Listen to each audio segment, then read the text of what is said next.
Então, eu tenho que entender a constituição do meu sistema endócrino, né? Onde eu vou ter glândulas endócrinas ou glândulas sem ducto, né?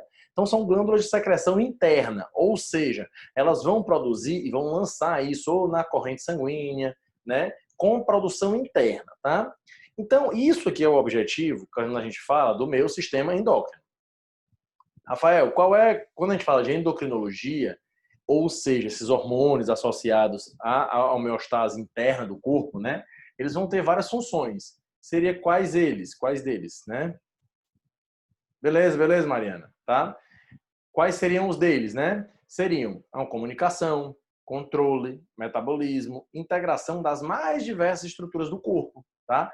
Então, o sistema hormonal ou o sistema endócrino, ele tem essa função básica de criar um meio ambiente, né, no meio ambiente, um controle da homeostase corporal, de temperatura, pressão, né? E o sistema endócrino, tudo que essa parte hormonal, ela vai proporcionar um controle orgânico, tá? Então, o que é que o hormônio, de certa forma, ele é, né? Ele é um mensageiro químico da endocrinologia, tá? Então, toda vez que eu tenho alguma alteração de homeostase corporal, de alguma estrutura, né, eu tenho normalmente associado a algum problema. Por exemplo, uma criança que cresceu pouco, normalmente está associado a uma baixa quantidade de produção de hormônio de crescimento, que é o GH. Uma criança que está crescendo demais, tem excesso disso. Aumento de produção de insulina, né? Esse aumento de produção de insulina vai ser normalmente associado a uma baixa glicose no sangue. Alguns termos que vocês já viram que a gente tem com esse intuito básico, né? Assim, de explicar o que é esse hormônio, né? Então, como é que a terminologia para essas secreções, né? Eu tenho hormônios, né, que são denominados hemóquinos, né? Ou seja, é um transporte através do sangue. Parácrino, onde eu vou ter uma liberação de hormônio no espaço entre as células, né? Ou seja, não vai ser no sangue, vai ser intercelular, ou vai ser neurócrino, que é um tipo especializado de parácrino, cujo hormônio é produzido por neurônios, tá? Então, eu vou sempre ter essa diferença básica dos três, que a gente sempre vai avaliar, que é o hemócrino, através do sangue, ou seja, o transporte desse hormônio vai ser através do sangue. O parácrino é uma liberação de hormônio no espaço intercelular, entre as células, e o neurócrino, quando tu tá falando de neurotransmissores, ou seja, entre neurônios, certo? Quando a gente vai classificar essas glândulas topograficamente, ou seja, em termos de localização, eu posso classificar elas em glândulas cefálicas, que é a pineal e a hipófise, que são as duas principais a nível cefálico, ou seja, sistema nervoso central.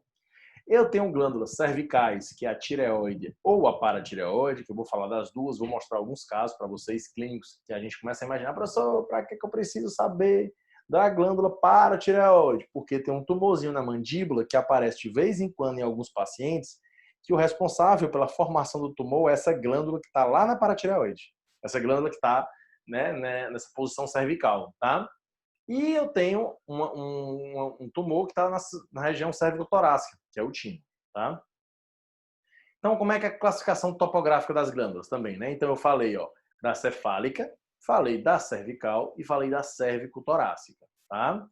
Rafael, eu tenho mais glândula onde? Na região abdominal, que são as glândulas suprarrenais, que estão acima dos rins, no pâncreas, estômago, intestino delgado, rim, na região abdominopélvica, placenta, só nas mulheres, é óbvio, né?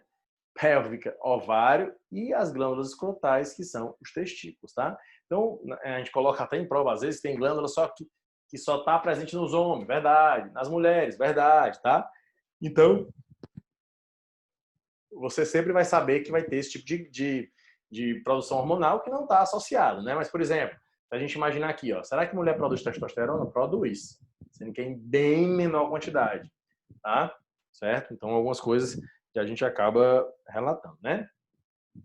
Então, o meu sistema nervoso, né, é composto pela mistura, né, do meu sistema neuroendócrino, é uma mistura de sistema nervoso associado ao sistema endócrino. Então, eu tenho essa terminologia aqui de sistema neuroendócrino, né? Então, eu posso ter, como, por exemplo, os neurotransmissores, associado, né, esse sistema por exemplo, a acetilcolina, a própria adrenalina, né? Ele está associado tanto ao estímulo nervoso, no caso da adrenalina, como também associado por exemplo, a adrenalina ela causa algumas coisas que não estão relacionadas ao sistema nervoso central. Rafael, me dá um exemplo. A adrenalina causa broncodilatação, a adrenalina causa aumento da pressão arterial, a adrenalina causa um estímulo à contração muscular. Então, são coisas que o sistema neuroendócrino vai ser responsável. Tá? Tá tranquilo, Mariana? Tá rápido não, né? Sossegado? Tranquilo. Tranquilo. Tá? Então, o que é que a gente fala sempre? O meu sistema nervoso versus endócrino, eles vão ter algumas diferenças, tá? Então, qual é a diferença básica em termos de moléculas mediadoras? O meu sistema nervoso, ele é neurotransmissor. E vai fazer o quê? Impulso nervoso. O que é o sistema endócrino? É um hormônio que é levado até os tecidos de todo o corpo, tá? Sempre hormônio vai atuar em todas as células corporais. Onde é que vai ter essa localização de ação, né? O meu sistema nervoso, né? Ele vai ser próximo do local de liberação, em uma sinapse. Já o endócrino é diferente. Ele é longe do local de liberação, a ação dele, tá? Células-alvo, células musculares, lisas, cardíacas, esqueléticas, glândulas e outros neurônios. E esse daqui, no sistema nervoso, eles só são essas células. O endócrino não, são todas as células do corpo. Tempo de início da ação. O nervoso é normalmente de milésimos de segundo. Hormônio não, demora segundos a horas ou até dias para eles atuarem. Por exemplo, cortisol, né, que é um tipo de hormônio da glândula adrenal. Ele normalmente ele é liberado praticamente no começo da manhã. E ele tem praticamente ação durante todo o dia, né? A gente chama que é um hormônio do estresse. Tá? E a duração de ação, geralmente mais curta, em termos de milissegundos. E o sistema endócrino geralmente é mais longo, né? De segundos a dias, tá? Então, as glândulas exócrinas, eu já escutei o termo uma vez, que eu sempre falo em aula, que é assim, ó. Um aluno uma vez chegou e falou assim, professor, glândula exócrina, se é para fora é porque não presta. Glândula endócrina é porque é para dentro que presta. Tem nada a ver com isso. Glândulas exócrinas são glândulas que não vão cair diretamente na circulação sanguínea, tá? Então, eu vou ter como característica o quê? Glândulas sudoríparas, no suor, né? Glândulas sebáceas, glândulas mucosas e glândulas digestivas, ou seja, são glândulas que não caem na circulação sanguínea, tá? As glândulas endócrinas, né? Eu vou ter várias delas, tá? A gente vai falar muito, certo? Da glândula hipófise, certo? Mas ó, vamos lá. O controle do sistema nervoso, baseado no hipotálamo, ele vai estar relacionado com a pineal, com a hipófise, com as paratireoides, com as suprarrenais e com a tireoide. Essas aí, eu diria que são uma das mais importantes, incluindo o pâncreas, tá? São as glândulas mais importantes que a gente tem, certo? Rafael, esse controle do sistema nervoso no hipotálamo, né? Eu tenho as glândulas endócrinas que também vão atuar no pâncreas, no ovário e nos testículos, fazendo com que essas estruturas aqui, ó, produzam hormônios. Então eu vou ter algumas glândulas que vão estimular o testículo a produzir hormônio. Eu vou ter alguma glândula endócrina estimulando o pâncreas a produzir hormônio. A mesma coisa com os ovários, tá? Então, qual é a característica básica de uma glândula endócrina, né? Suas secreções não saem das glândulas por meio de ductos, mas elas vão passar diretamente para a corrente sanguínea. E as suas substâncias, como a gente já falou anteriormente, pessoal, elas são chamadas de hormônios, tá? Aí vamos lá, né? Essa aula é um pouquinho extensa, né? Assim, em termos de slides, tá? Então, em termos de localização, o que que a gente tem? As glândulas endócrinas, elas vão ter todas essas localizações aí, ó. Eu tenho hipófise, que vai ficar lá na célula túrcica. Eu tenho a minha glândula pineal, que é na região mais posterior. Eu tenho o hipotálamo. Eu tenho a tireoide e a paratireoide, que não está marcado aqui, porque a paratireoide ela fica associada à tireoide. Eu tenho o timo, né, que ele está em fase. O timo é uma glândula que em adulto ela praticamente ela está passando por um processo de involução, tá? Eu vou ter, né, a região de estômago, glândulas suprarrenais, ó, acima dos meus rins, ó, aqui o rim, e aqui a minha glândula suprarrenal, tá? Certo? Aí nas mulheres eu tenho ovário, né, nos homens testícula, bolsa escrotal, vocês vão ver isso aí em sistema geniturinário, tá? Então, quais são as funções básicas dos hormônios? Rafael, por que o slide está assim? É porque eu estou fazendo o meu PDF, tá? Na verdade, está com o meu PDFzinho aqui, certo? Então, quais são a função básica dos hormônios? Tá? Isso aqui é uma questãozinha batida de prova que eu sempre cobro, né? Porque realmente eu acho importante mesmo, tá? Vamos lá. Então, qual é a função do hormônio? Ajuda a regular composição química e volume do ambiente interno, metabolismo e equilíbrio energético, no caso de uma insulina, no caso de um glucagon, você já deve ter ouvido falar das outras aulas de vocês, né? Contração das fibras do músculo liso e cardíaco, secreções glandulares e algumas atividades do sistema imunológico. Professor, mas eu vi aqui abaixo que tem controle o desenvolvimento e o crescimento. Controlam através de quê? Produção de GH, tá? Regula o funcionamento dos sistemas genitais masculino e feminino. Ajuda a estabelecer os ritmos circadianos, que no caso é a menstruação na mulher, né? Alguns ritmos que ela né, mensalmente elas vão ter, tá? Então elas vão praticamente atuar em todo o ambiente. Professor, composição química e volume do ambiente interno, vai falar da aldosterona, que é produzido também pelo sistema renal, né? Então tudo isso daqui a gente vai falar um pouquinho baseado nas glândulas, tá? Então, a hipófise. Professor, na prova, você vai querer a artéria que irriga a glândula? Não. O que é que eu quero? Função, característica, quais são os hormônios. Basicamente, essas coisas mais interessantes para a gente na clínica, né, no dia a dia. Tá? Então, a minha hipófise ela é caracterizada o quê? É uma glândula intracraniana, tamanho aproximado de uma ervilha, localizada na célula túrcica do osso esfenoide, como eu tinha falado naquele slide anteriormente. Tá? Ele liga-se ao hipotálamo por uma haste, que é um infundíbulo, tá? E a minha hipófise, como eu estou mostrando aqui, onde é que ela vai atuar? Ela vai ficar aqui, onde eu estou marcando aqui, ó. Onde está meu, né? Então, professor, essa que tem duas cores eu sempre tenho essa parte cinza aqui, que é para a região anterior, que é chamada de adenohipófise, e a região amarelinha, que é a posterior, que está conectada aqui ao infundíbulo, que é essa ligação que eu tenho, né, até o hipotálamo, essa região aqui é a região posterior, que é chamada de neurohipófise. Professor, qual é a mais importante? Eu diria que as duas são importantes, mas a adenohipófise produz muito mais hormônio do que a neurohipófise, tá? A gente vai entender por quê. Então, a minha hipófise, ela fica nessa região aqui, ó, da célula túrcica, né? Que é no corpo do osso esfenoide, tá bom? Tá? Então, isso aqui precisa estudar, não precisa ficar repetindo essa parte anatômica, que é para vocês saberem de cor e salteadas, tá?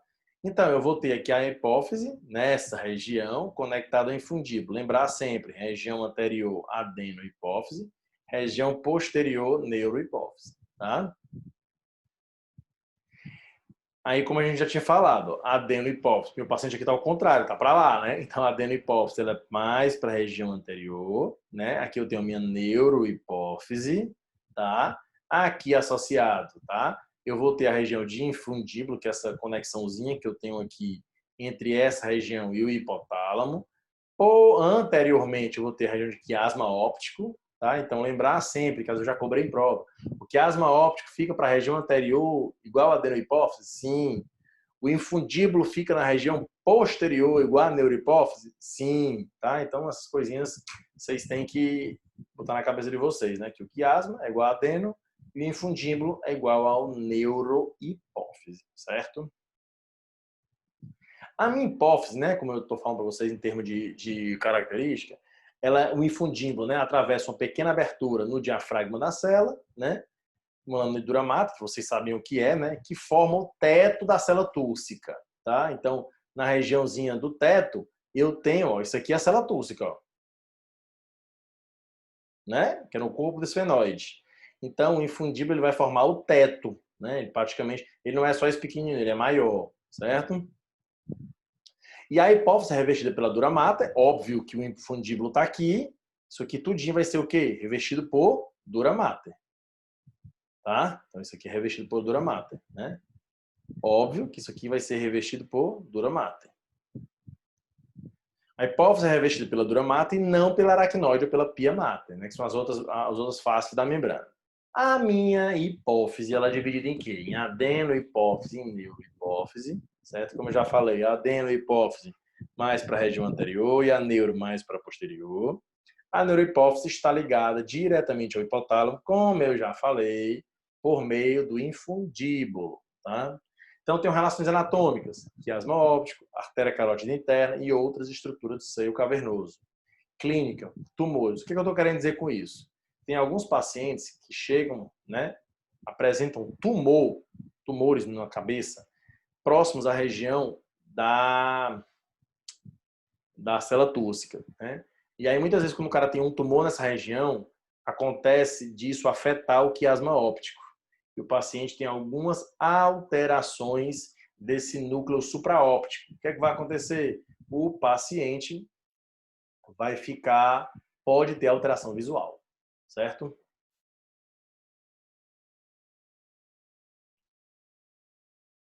Então, quais são as correlações hipotalâmicas que a gente tem, né? A adenohipófise, como eu já tinha falado no slide anterior, com a área pré-óptica, ele vai ter alteração visual, se tiver algum tumor associado a essa região, né? Um tumor comprimindo essa região. E com a neurohipófise, eu vou ter os núcleos hipotalâmicos, né? Que não tem tanta relação com supraóptico e paraventricular, tá? Mas só para entender que vai ter mais alteração visual, porque eu sempre boto uma questão na prova disso também. Quando eu tenho essa alteração visual associada com a minha adenohipófise, tá? Certo? Então, como eu já mostrei, ó, hipófise, né? Aqui minha adenohipófise para anterior, do mesmo lado que quiasma óptico, infundíbulo, envolto pela dura mater, tá? Certo?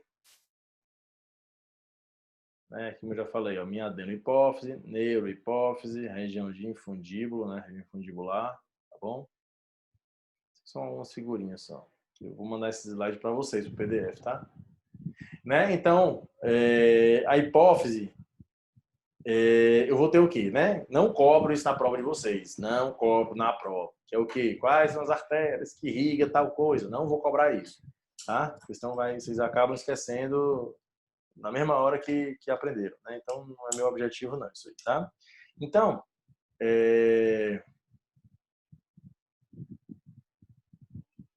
tranquilo, Amanda? Beleza? Na verdade, é porque eu acho que tem coisas tão importantes para eu cobrar que, por exemplo, vou dar um exemplo, uma coisa que eu boto na prova. Uma questão de um caso clínico de um paciente que tem glicemia, alteração de glicemia. Aí prefiro que tu saiba o que fazer se o teu paciente chegar no consultório e ele tiver uma crise hipoglicêmica do que ficar decorando a artéria. Entendeu? É percepção minha, né? Eu acho que é mais interessante. Mas vamos lá, tá? Né? Então, qual é a circulação que vai ter, né? Entre o hipotálamo e a hipófise, que é a circulação portal hipofisária, né? Mas isso aqui não vou cobrar, não. Lembrando sempre, só que vou ter a minha artéria hipofisária superior, artéria hipofisária inferior, isso aqui pé próximo ao polígono de Willis, né? Então, essa região é lembrada, aquele polígono de Willis que a gente já estudou lá atrás. Então, aí vascularização da adenohipófise, né? Não vou cobrar isso, como eu já falei. Tá? Mas eu só dou porque realmente tem que dar, né? Então, minha artériazinha hipofisária inferior, tá? As minhas veias hipofisárias posteriores, veias hipofisárias, artéria hipofisária superior. Se eu tenho uma inferior, óbvio que eu vou ter a superior, né? Então, só para a gente só ficar sabendo, tá? Então, quais são os hormônios que a minha adenohipófise libera? Hormônio de crescimento, GH, certo? Qual é que vocês acham que é a principal função do meu GH? O que vocês acham? Hein? Desenvolvimento ósseo. Crescimento das cartilagens dos ossos, que envolvem os ossos, principalmente na fase de crescimento. Tá? Então, o GH ele causa um estímulo muito grande nas cartilagens ao redor do osso na fase de crescimento.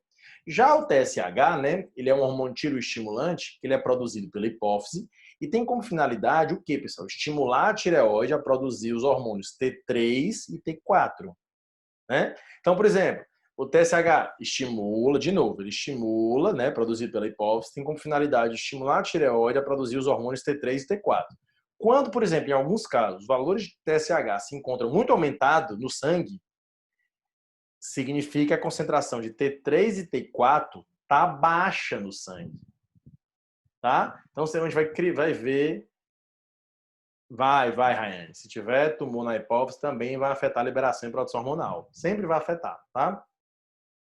Certo? Então, a gente vai falar algumas coisinhas depois do TSH. O meu folículo estimulante, né? Então, o FSH, que a gente pensa logo assim, ó. FSH está mais presente em quem? Nas mulheres, mas também homem também produz, tá? Então, né? Esse hormônio folículo estimulante, né? Ou hormônio folículo estimulante, o FSH, como alguns chamam, né? Ele é sintetizado, tá? E ela é, como é que eu posso dizer? Segregada, né? Produzido pela adenohipófise, né? O FSH ele tem função de quê? Né? Ele regula o desenvolvimento, crescimento, a maturação na puberdade e os processos reprodutivos no corpo humano, tá? Então, o FSH tem essas funções básicas. A gente vai falar de cada um, estou só antecipando algumas coisinhas aqui para vocês, tá? Por exemplo, o LH, ele faz o quê, né? Ele é um hormônio que é produzido também pela adenohipófise, né? Em mulheres, como é que eu posso dizer? Quando ele está muito aumentado, né, ele vai desencadear o quê? A ovulação, né? Ovulação, desenvolvimento do corpo lúteo na gestação, tá?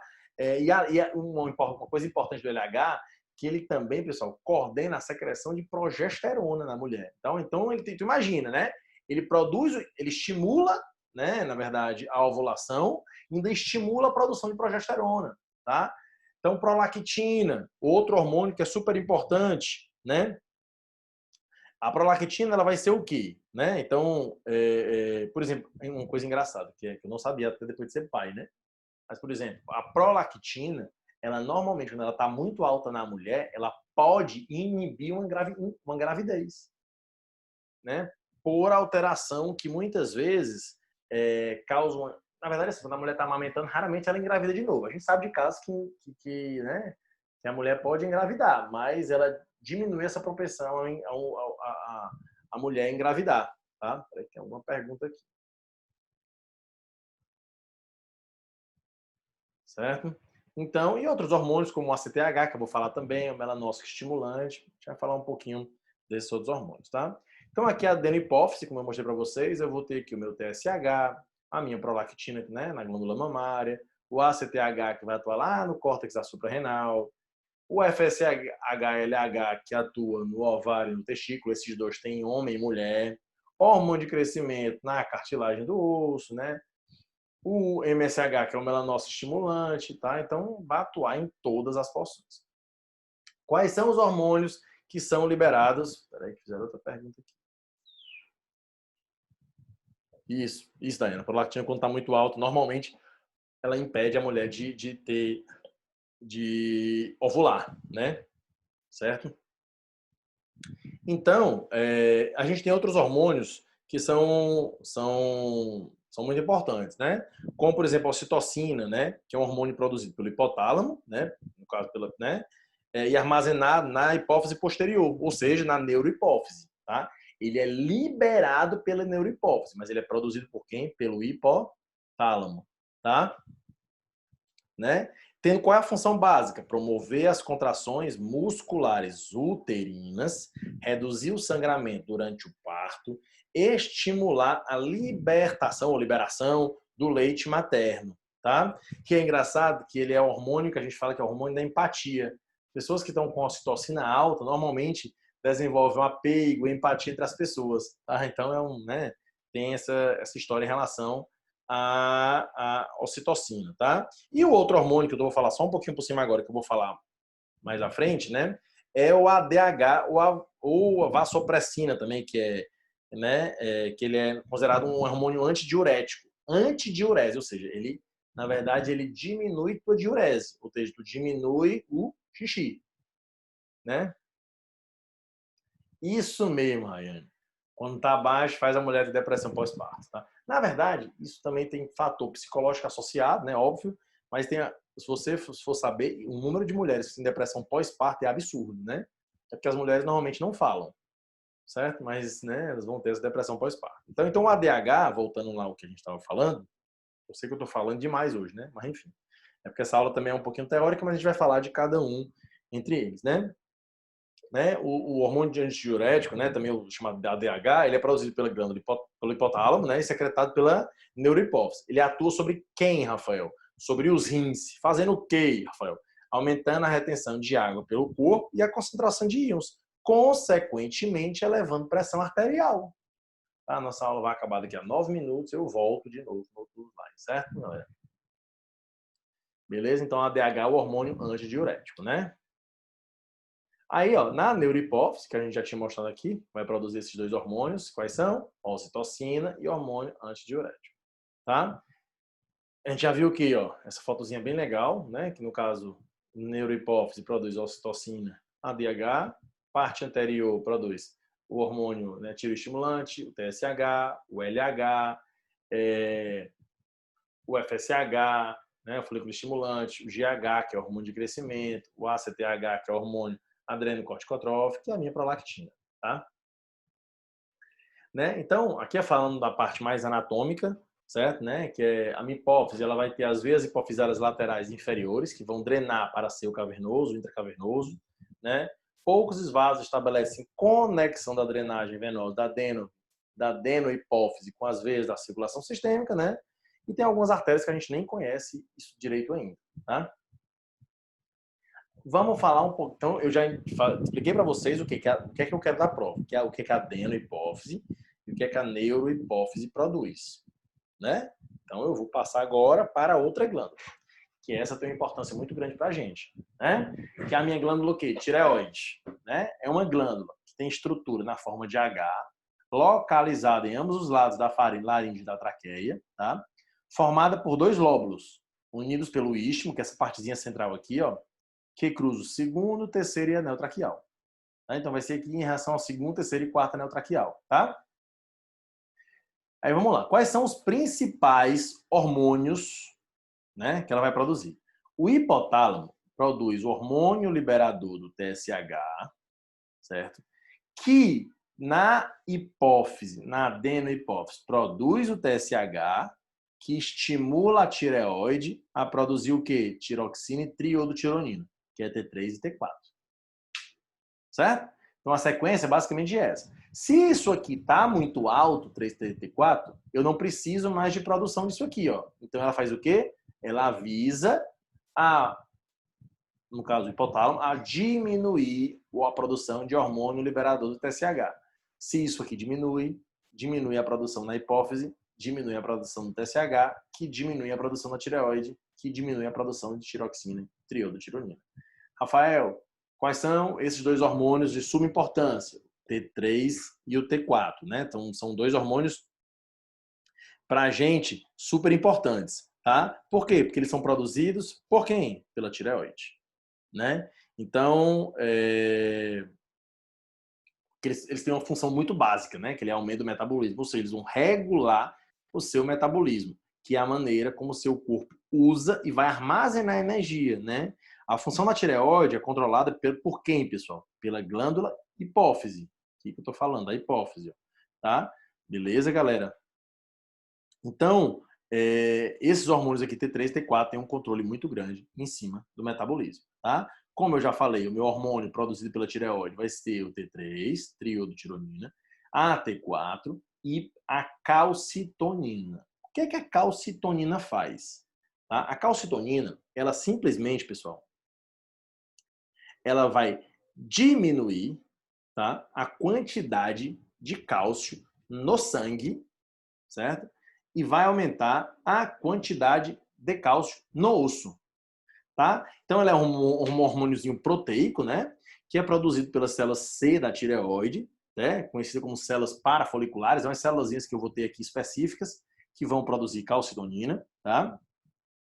Né? Então, ela simplesmente, se eu perguntar na prova, a calcitonina faz o quê, pessoal? Ela diminui a concentração de cálcio no sangue, né?